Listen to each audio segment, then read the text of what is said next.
Well, let's move to today's headlines right now. So take Israel.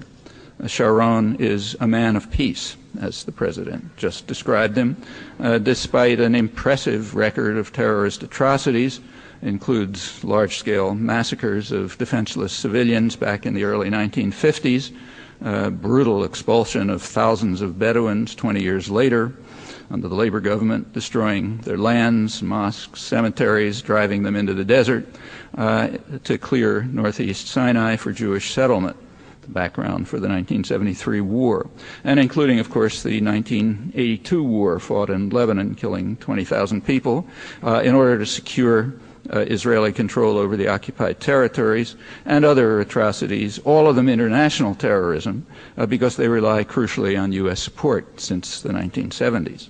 And the last few weeks, horrible as they are nothing all that new.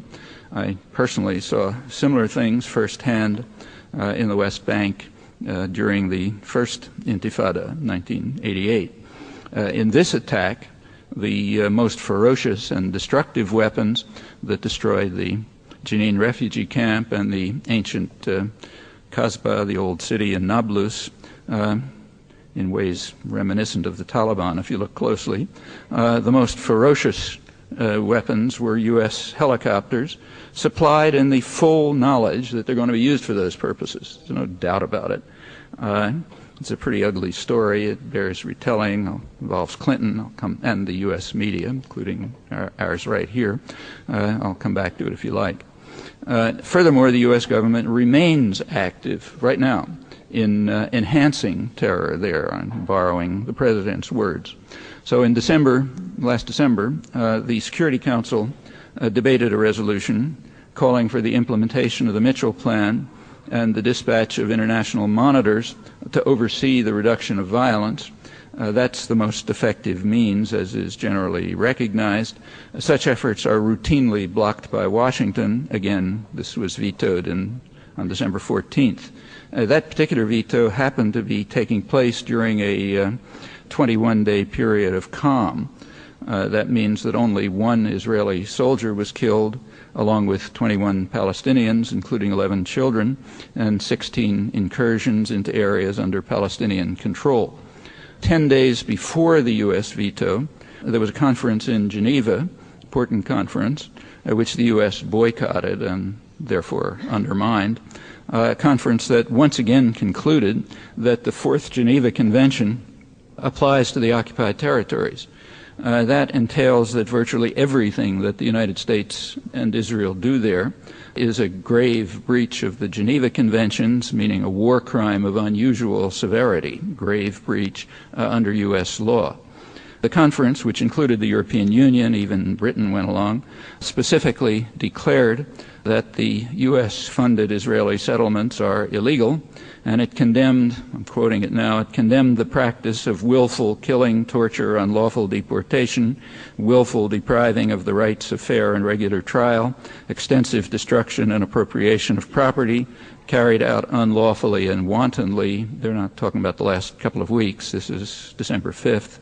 The United States is a high contracting party of the Geneva Conventions, and therefore it is obligated by solemn treaty to prosecute those who are responsible for such crimes, including the U.S. leadership, going back 30 years.